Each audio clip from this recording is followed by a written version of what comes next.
Hello, welcome to 2023. Woo! Are you feeling the vibes? It's a super exciting time that we're moving into here, and I just wanted to share a little bit about the upcoming workshop I have going on tomorrow, and I want to talk a little bit about the astrology and the energy for 2023. So if you are still working on feeling motivated for 2023, still working on like tapping into the freshness of 2023, we're going to do a really quick little thing to reinitiate your energy into the freshness, into the new. So we're going to be doing that. And as we move forward into 2023, there are going to be some key months to look out for and pay attention to. And so I'm going to share those today. And then of course, if you want to deep dive with me into the astrology, tomorrow's workshop is scheduled for 12 p.m. Pacific Standard Time. Bring your chart. I still have 2 spots available for having your chart featured. So if you register in the next little bit, you might get one of those spots to have your chart featured so that I can give you an overview of your year. I also today am doing year ahead readings. That's an astrology and tarot reading for 2023. And those are available on my website too. I want to come up with a bundle. So if you're interested in both, just know I will be working on a bundle. Or if you've already gotten an individual reading and you want the workshop, just reach out to me and let me know.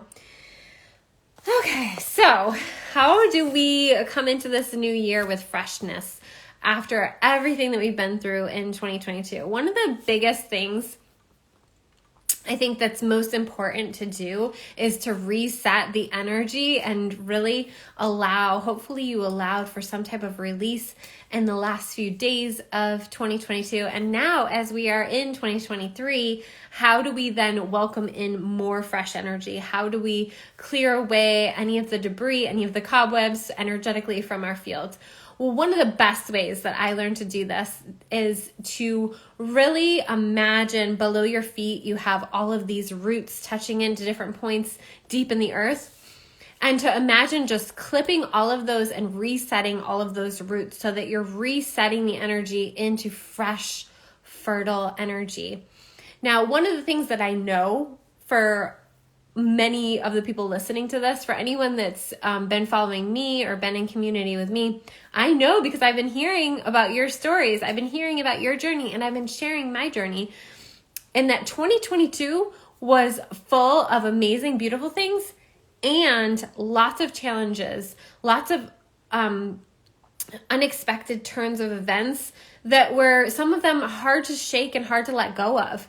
And one of the main things about moving into this fresh energy is to really make peace and kind of come back to your pure connection to source and trust all of those things that happened to you had some significance or some meaning in your life.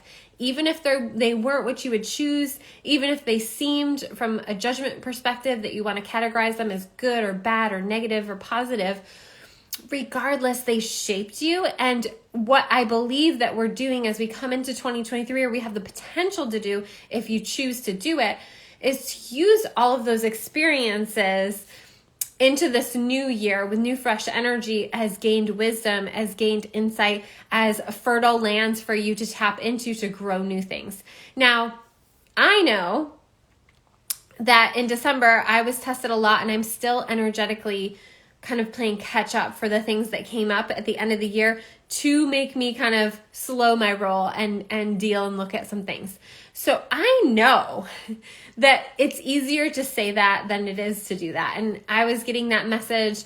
A lot of the messages I was getting were around Pele being very active on the big island of Hawaii. And whenever that happens to me, it's always this, for me personally, this need to look at where the land was depleted, where the land was being depleted, where things were being depleted, and how that lava flow actually does break down into minerals for the soil, nourishment for the earth, and for us. So whenever that lava flow is actually happening, that's always kind of what my mind goes to, especially because it can be challenging, right? When you hear about, people being evacuated or being scared of being evacuated.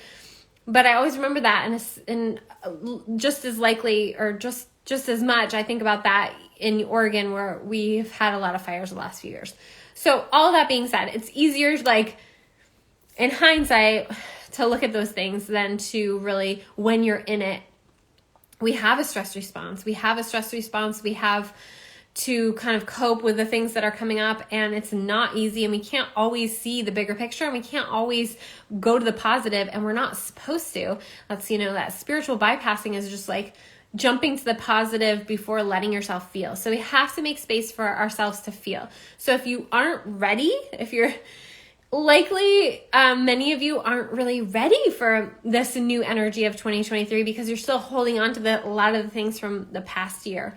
And so I want to just give you that permission to take the space you need to feel the feelings that you might have been avoiding feeling.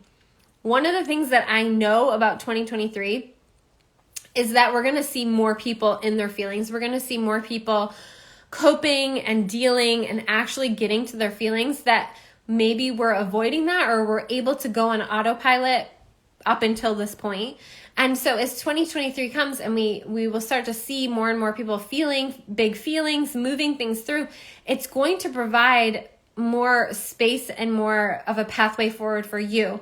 So for example, if you have a father and your father's always like avoided feeling or talking about certain things or expressing certain things, when and if, because in 2023 we're like getting this big push to our feelings, and this is partially because the first full moon is in Cancer and the last full moon of 2023 is in Cancer. So it's really getting us into our feelings.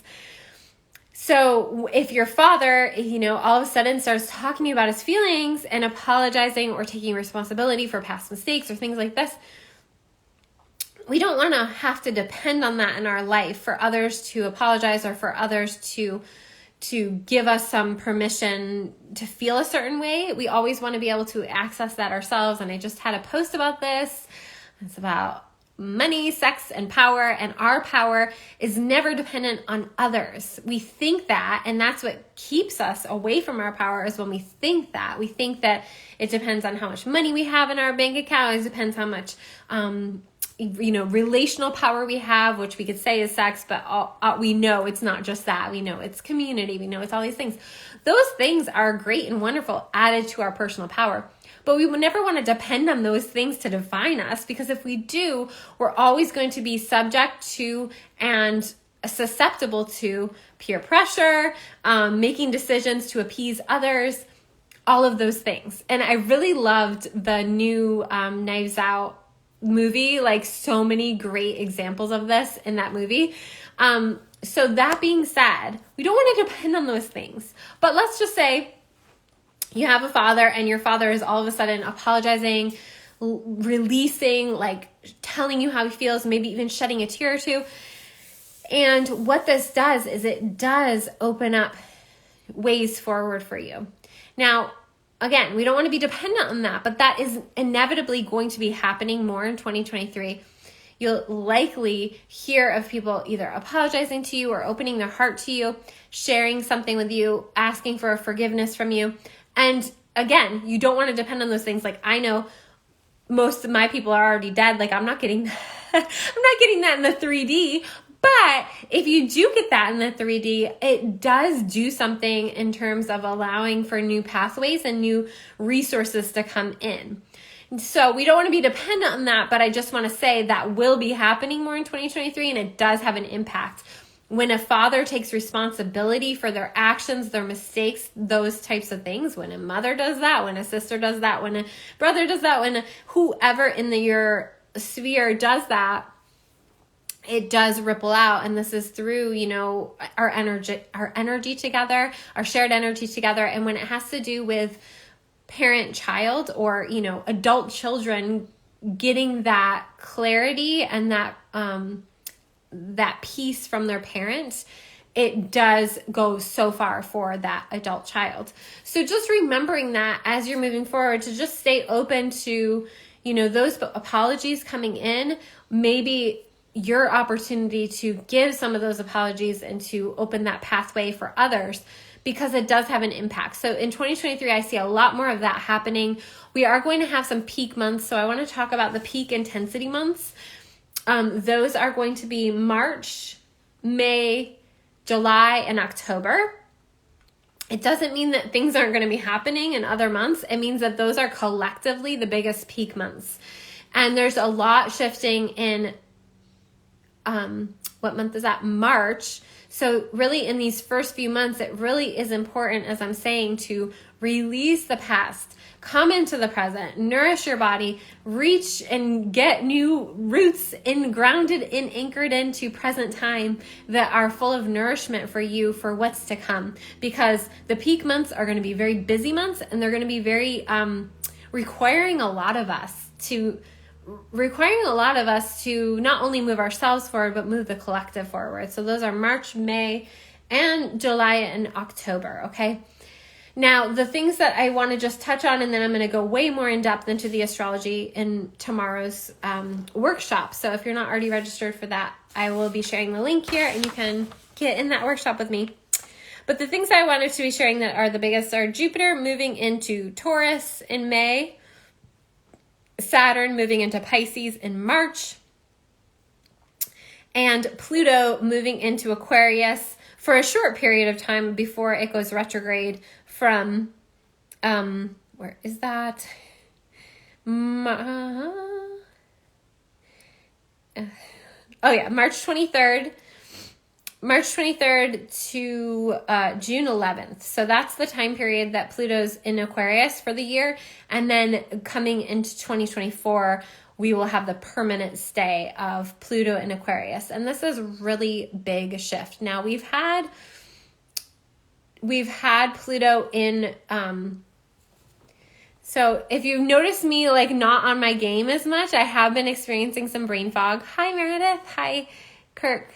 I think you're still here. Hi. So I have been having a little bit of brain fog, which is not good. You can see how much I can see how much I am typically on my game by seeing how much I'm not on my game right now. But here's the deal. We have Pluto in Capricorn has been there since 2008. So any of these things that we've been going through as a collective, having to do with the system, having to do with money, having to do with governments, all of those things, we've been really uncovering underbellies of things. And some people have been more willing and able to do that, and other people have been in a state of denial around that. Regardless, as we see Pluto moving into Aquarius, we're going to notice a lot of things that we can no longer deny. And we're going to have a lot of things coming up around communities, uncovering things in communities, uncovering things into like visionary, like planetary things. So like outer space travel, those kinds of things coming up, uncovering maybe some nitty gritty things around there, some things that have been kept maybe secret around that being exposed. We're going to see a lot of different types of healing technologies that are going to be really impactful and really helpful. But we also have to understand that Pluto, if we want to understand Pluto really well, what we need to understand is that, like, so first Jupiter moves over a planet, and Jupiter moves over a sign. So Jupiter went over Capricorn.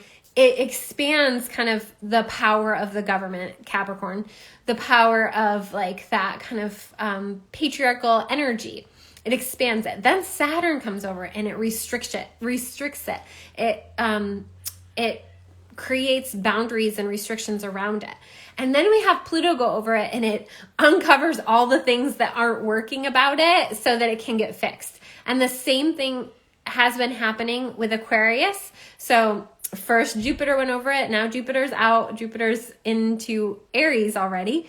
But then we've had Saturn in Aquarius, and it's been really difficult to our online spaces, our social media, all of those things have been really restricted.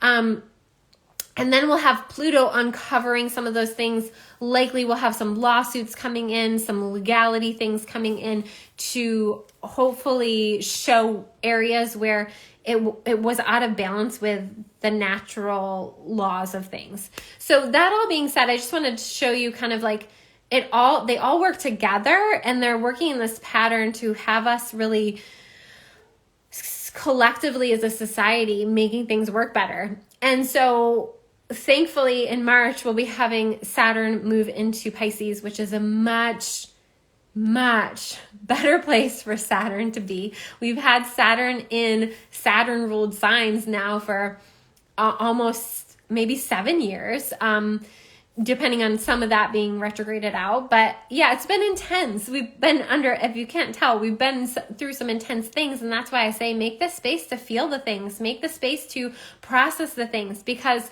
we want to come into 2023 in this fresh energy, and we really want to access all of the newness that's possible for us. Things do change. And so making sure that you leave space in your thinking, in your processing for the possibility, for, we always say, like I always say with clients, like, I'm so excited to see what comes from this. Instead of just thinking about like, oh, I have to feel this and it feels shitty and like, what does this mean? And like making it mean something. What if we just feel something and then we're like, oh my gosh, I'm so excited to see what comes from allowing myself to feel this. And that's typically what we see. We typically see huge things transform and transcend. This just happened with a client, literally like crying, feeling so shitty. And the next day signing a client at the new rate that she wanted to charge that felt aligned for her. And this happens all the time. This is why this work is so impactful, because there is nothing logically that you can do in your life to logic your way out of energy. The energy is meant to be felt. It's meant to be worked with. It's meant to be alchemized. And that's why the energetic work and the emotional work is the most important thing moving into 2023.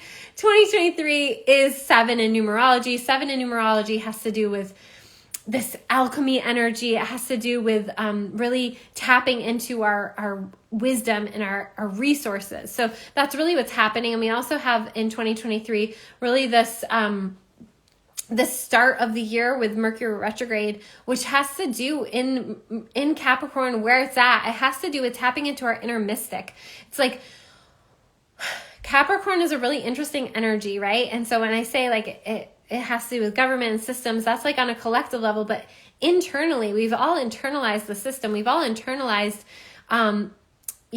parts of the patriarchy, parts of colonialism. All of these things have been internalized. And so when we are in this Mercury retrograde, we're reworking and rethinking and reprocessing how to work with our own self, this beautiful wildness that we all, and every one of us carries this like natural wildness, and how we're dialoguing and how we're working with and how we're feeling into that defines so much of how far we get in 2023. So if we're judging, criticizing, going into like kind of bashing our wilds, then ultimately we are trying to shut down that part of ourselves that is intuitive, that does know, that is wise, that really is like the alchemist within us. So this is why the 2023 planner is all about come on home, and it's all about really coming home to our bodies and making peace with ourselves, because as my T says, embrace and love your body. It's the most amazing thing you will ever own.